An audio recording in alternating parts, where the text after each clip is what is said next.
पुण्यातील प्रसिद्ध real estate व्यावसायिक केतन अग्रवाल यांच्या क्रूर हत्या प्रकरणाचा तपास जसजसा पुढे सरकत आहे तसतसे रोज नवे आणि चक्रावून टाकणारे खुलासे समोर येत आहेत।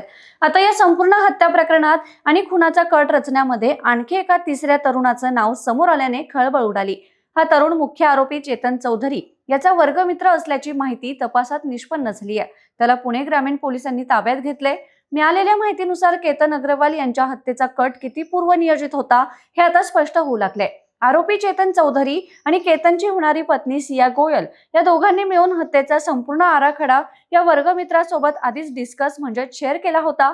इतकंच नाही तर गुन्ह्याच्या दिवशी म्हणजेच 18 जून रोजी केतनला ज्या लोहगडावर नेऊन दरीत ढकलण्यात आलं तिथे सोबत चालण्यासाठी चेतन आणि सियाने या मित्राकडे वारंवार आग्रह धरला होता। मात्र काही कारणास्तव तो तरुण 18 जून रोजी त्यांच्यासोबत लोहगडावर गेला नाही आणि एका मोठ्या गुन्ह्यात थेट सहभागी होण्यापासून वाचला।